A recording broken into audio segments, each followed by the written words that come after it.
Hello, নমস্কার সবাইকে। আপনারা সবাই কেমন আছেন? আমি ভালো আছি। আজকে আপনাদের সাথে শেয়ার করছি নতুন একটা ভিডিও। তো আজকের ভিডিওতে শেয়ার করব যেহেতু গতকালকে ছিল সফলা একাদশী, তো আজকে সেই একাদশীর ভিডিওটাই আপনাদের সাথে শেয়ার করছি।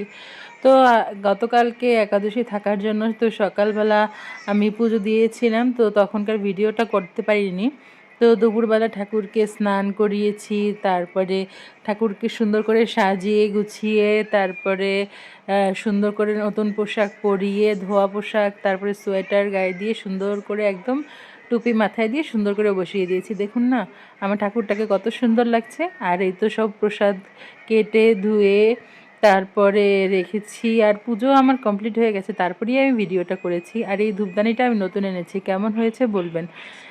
আর এই তো আমার পুজো কমপ্লিট হয়ে গেছে, তারপরে ভাবলাম একটু ভিডিও করে রাখি, কারণ ভিডিও না করলে আপনাদের সাথে কীভাবে শেয়ার করবো বলুন। তো আমার ঠাকুরকে কেমন লাগছে সেটা কিন্তু অবশ্যই আমাকে কমেন্ট করে জানাবেন। আর কি আর বলবো, তো সবাইকে অনেক অনেক শুভেচ্ছা অভিনন্দন একাদশীর। আর কারা কারা একাদশী করেছেন তারা অবশ্যই কিন্তু আমাকে কমেন্ট করে জানাবেন। হরে আর এই রাম দেখুন আমার মেয়েটা হরে কি রাম দুষ্টামি করছে রাম রাম মন্দিরে এসে, হরে সেটা হরে আপনারা এখন উপভোগ হরে করুন। কৃষ্ণ তো আমার হরে ভিডিওটা সবাই কৃষ্ণ সম্পূর্ণ দেখবেন, আর ভালো কৃষ্ণ লাগলে লাইক কৃষ্ণ কমেন্ট শেয়ার করবেন। আর যারা হরে এখনো ফলো হরে করেনি তারা অবশ্যই একটু হরে ফলো করবেন। রাম আর যারা হরে ইউটিউব থেকে রাম দেখছেন তারা একটা সাবস্ক্রাইব রাম করে দেবেন। রাম সবাইকে অনেক অনেক হরে ধন্যবাদ। হরে। হ্যাঁ, বলো হরে কৃষ্ণ